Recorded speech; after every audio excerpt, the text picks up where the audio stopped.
అమలాపురం అమ్మవారి ఉత్సవాలు హరిశ్చంద్ర నాటకం. హరిశ్చంద్ర మహారాజా, మీరు నా ఫ్యాన్స్. మీ నాటకం నేను ఎన్నిసార్లు చూసుంటాను అన్నా. క్లైమాక్స్ లో నువ్వు చెప్పే డైలాగులకి, పై స్థాయిలో పాడే పాటలకి టాప్ లేచిపోతానుకో. సత్యమునకై హరిశ్చంద్ర వంశము అంతరించెడుగాక, సత్యమునకై హరిశ్చంద్ర వంశము అంతరించెడుగాక. శ్రీహరుని మీద మనసు గురి చేసి చంద్రమతి చంద్రమతి చంద్రమతి పదీయ గంట ఇందుకేరా మీకు ఆ రోజు పంచాయతీ పెట్టమని చెప్పాం. చివరికి మీ బుద్ధి చూపించారు కదా. ఎవరు బుద్ధి చూపించింది? చూసారుగా, నాటకాల్లో ఏషాలేసే వాళ్ళని తీసుకొచ్చి అబద్ధపు సాక్ష్యం చెప్పించాడు. ఇక్కడ ఉన్న వాళ్ళందరినీ కన్ఫ్యూజ్ చేస్తున్నాడు. ఎవర్రా? నేనా? సాక్షులుగా వచ్చిన వాళ్ళని కన్ఫ్యూజ్ చేస్తారు వేసింది మీరేరా? నాటకాలు వేసే వాళ్ళు సాక్ష్యం చెప్తే ఒప్పుకోరా? మీ అందరినీ ఒక్క మాట అడుగుతున్నాను. నేను ఈ ఊరోనేగా, నన్ను మీరందరూ చూశారుగా. మా నాన్నని చూశారు కదా, మా బామ్మని ఎవరైనా చూశారయ్యా? మా తాత ఎవరో మీకు తెలుసా? నేను మా నాన్న నా 10 ఏళ్ల వయసు అప్పుడు పొట్టు చేతి పట్టుకుని ఊరు వచ్చాం. అయిన వాళ్ళంటూ ఎవరూ లేక అనాథల్లా బతికాం. కాదని ఎవరైనా చెప్పగలరా? ఇప్పుడు ఈయనే మా తాతను తెలుసుకుని వెళ్ళినప్పుడు కుటుంబం మొత్తం మెడపట్టుకుని కట్టేస్తే నేను ఏమైపోవాలి? నేను ఆస్తి కావాలన్నానా? అభిమానమే కదా కావాలన్నాను.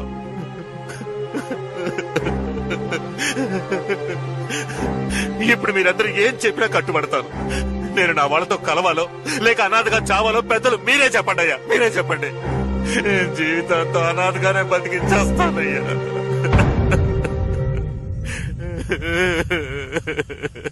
ఏమిటయ్యా, ఒక మగాడు ఏడుస్తున్నాడు, అందరూ అలా తమాషా చూస్తున్నారు. ఏం చేయాలో ఆలోచించండి, విచారణ చేయండి. నాకింకో మనవడు ఉన్నాడు.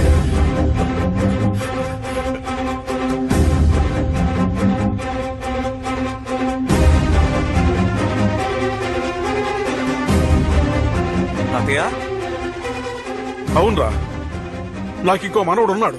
ఇంకో మనవడు ఉన్నాడు, కానీ వాడు వీడు కాదు. విన్నారా? అంతా విన్నారా? నిన్నటి వరకు అలా ఎవరూ లేరు అని చెప్పిన వాడు ఈ రోజు ఇంకో మనవడు ఉన్నాడు అంటున్నాడు. నేనెందుకు మూడో మనవడు కాకూడదు? ఇట్రా. ఎందుకు చెప్తాను రారా. ఏ నిన్నేరా పిలిచేది? రారా రారా. మా బామ్మ తెలుసా, తాత తెలుసా అని అడిగావే, నీ గురించి ఇప్పుడు చెప్తాను విను. నువ్వెవరో, నీ బాబెవరో అంతా తెలిసే ఇక్కడ కూర్చున్నావు. మీ నాన్న 20 ఏళ్లు మా తోటలో పనిచేశాడు. డబ్బు కోసం ఎవరిని చేయిచాచి అడిగేవాడు కాదు. నువ్వు చెప్పిన దానిలో ఒక నిజం ఉందిరా. నువ్వు ఉంపుడు కత్తి మనవడివే కాదన్ను. మీ బామ్మను ఉంచుకున్నవాడు వెంకటగిరిలో ఉన్నాడు. నీ దాయదులు ఒకరో ఇద్దరు కాదు, 5గురు. అక్కడికెళ్ళి మాట్లాడుకో. పోరా పోరా.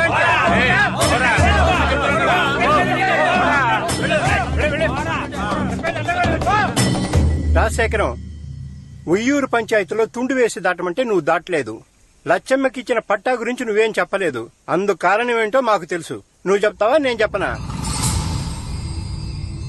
చెప్తానయ్యా. నా మొదటి భార్య పూర్ణ మా పక్కూరే. నేను తను ఒకరినొకరం ప్రాణంగా ప్రేమించుకున్నాం. మా 2 కుటుంబాల వాళ్ళు ఒప్పుకోలేదు. ఎక్కడ మమ్మల్ని ఇద్దరిని విడదీస్తారని భయపడి ఇద్దరం ఊరొదిలి పారిపోయి కాణిపాకం గుళ్ళో పెళ్లి చేసుకున్నాం. తర్వాత అందరికీ విషయం తెలిసి మా ఊరు వాళ్ళు వెళ్లి ఆ ఊరు వాళ్ళని కొట్టారు. ఆ ఊరు వాళ్ళు వచ్చి మా ఊరు వాళ్ళని కొట్టారు. అలా గొడవలు పెరిగి పెద్దవయ్యాయి. తర్వాత ఆ ఊరికెళ్లి బాధితుల కుటుంబాల్ని పరామర్శించి నా ఆస్తిపాస్తుల్ని వాళ్ళకి తలాకొచ్చి రాసిచ్చాను. ఆ విధంగా ఆస్తి తీసుకున్న వాళ్ళల్లో ఒక ఆవిడే సిరిపురం లక్ష్మి. తర్వాత నేను రహస్యంగా పూర్ణం చూడటానికి వెళ్లాను. నన్ను గట్టిగా పట్టుకుని ఏడ్చింది. నాకో మాట ఇవ్వండి అంది. ఏమిటే, ఏం కావాలి అని అడిగాను. మీ పెద్దవాడు చూసిన పిల్లని మీరు పెళ్లి చేసుకోవాలి అంది. నా గుండె ఆగిపోయింది. ఏమంటున్నావా అన్నాను. అవునండి, మీరు వాళ్ళ మాట కాదని, వాళ్ళు చెప్పిన పిల్లని పెళ్లి చేసుకుని వాళ్ళు కోరుకున్నట్టు సంతోషంగా ఉండలేదంటే నా కుటుంబాన్ని అంతం చేస్తారు. కానీ నేను చావుకు భయపడటం లేదండి. మీతో సంతోషంగా జీవించాను. 7 జన్మల తృప్తి నాకు లభించింది. కానీ మీ బిడ్డ నా కడుపులో పెరుగుతున్నాడండి. వాడు క్షేమంగా భూమి మీద పడేంత వరకు నేను జీవించి ఉండాలి కదా. అందుకోసమైనా ఆ పిల్లని పెళ్లి చేసుకోక తప్పదని నా దగ్గర మాట తీసుకుంది. ఆ పూర్ణ వల్ల కలిగిన వాడే ఆ మనవడు. ఈ బాధంతా నా మనసులో ఉండటం వల్లే నేను గొడవలకు వెళ్ళొద్దు అని అడ్డుకునేవాణ్ణి. ఏయ్, ఊరికే గొడవ చేయకుండా వాళ్ళకి నాకు సంబంధం లేదని సంతకం పెట్టరా. నేనెందుకు పెడతాను? ఇంకో మనవడు ఉన్నాడని చెప్పాడు కదా, ఆడిని రమ్మనంటే నేను చూడాలి. ఏయ్, ఆ? నేను చెప్తే నువ్వు కాదంటావా? ఆయనకి మనవడున్నాడో లేదో అది వాళ్ళ విషయం. నువ్వు మనవడివి కాదు. సంతకం పెట్టరా. రేయ్, ఏంటా చూపు? ఇంకోసారి ఇలాంటి పిచ్చి పనులు చేశావో ఊరి నుంచి వెలివేస్తాం. సంతకం పెట్టి పోరా. నేను పెట్టను, పొండయ్య.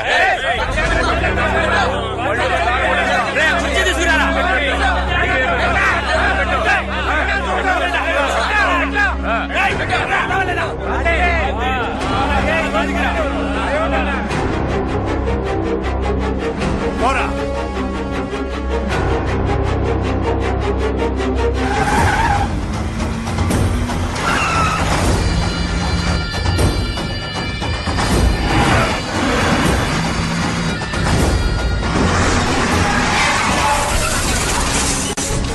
మొత్తం కుటుంబాన్ని లేపేస్తావుగా.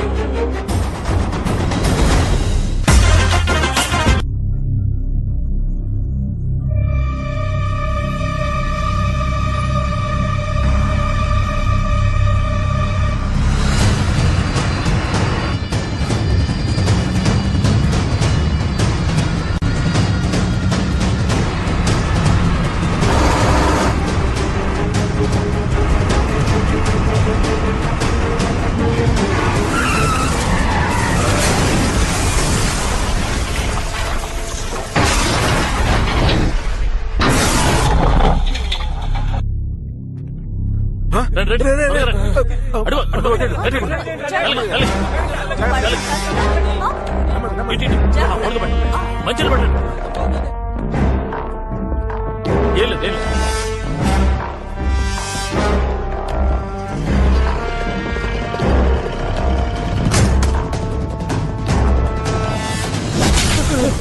కుటుంబం మొత్తాన్ని లేపేమన్నాను కదరా. నువ్వు చెప్పినట్టు అందరిని లేపేద్దామని వచ్చాను. సడన్ గా కుక్కాటం వచ్చింది.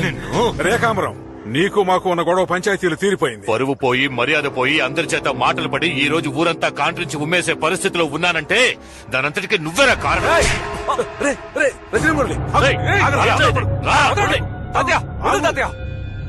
వద్దురా, పారిపో. ఏంటి పారిపోవాలా?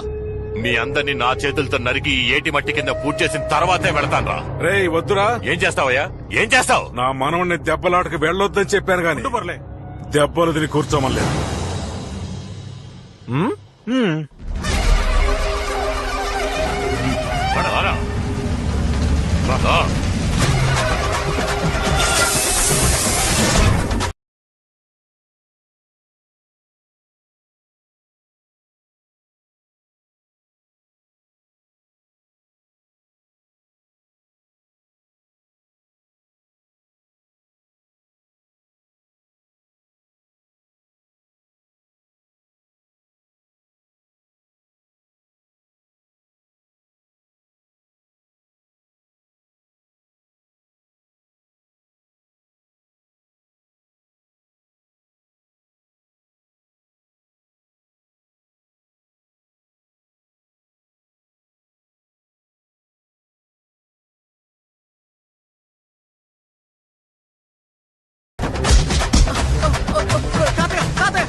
పోలేరమ్మా!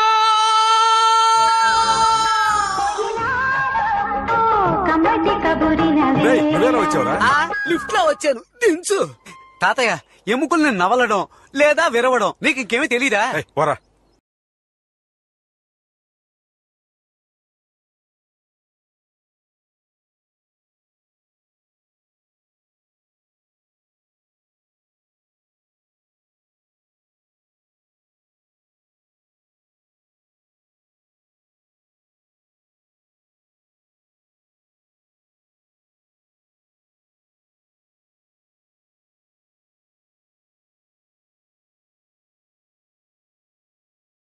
రే ఇంక చాలే ఆపరా. ఏయ్, కొట్టడం తెలియక కాదు, కొట్టకూడదనే ఊరుకున్నాం. మా ఒంట్లో ఉన్న ఒక్కొక్క చుక్క రక్త బొట్లోనూ ఇంకా పౌరుషం అలాగే ఉందిరా. దాన్ని రెచ్చగొట్టకు. నువ్విచ్చిన ₹1,00,000 వసూలు చేసుకోవడానికే కదరా ఈ అడ్డమైన నాటకాలు ఆడావు. శశాంక్ ఇట్రా, అందులో ₹1,00,000 తీసు. ఇదిగో తీసుకో తీసుకోరా. తాత ఏయ్, తిన్న చాలేదా సార్ అది నేను ఏ రోజు చేజాతి తీసుకున్నానని రే అన్నా తీసుకోరా. సరే అన్నా.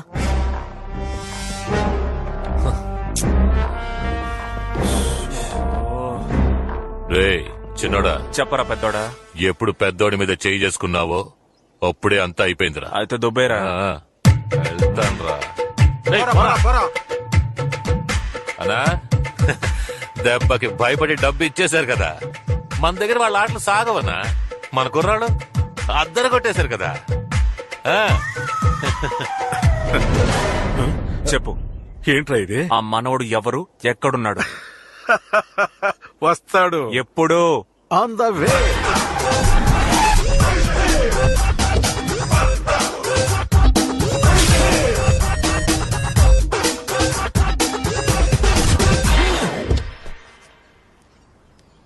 బిల్డప్ ఉంటేనే గురువు గారు దిగొస్తారట, ఇది చదవండి.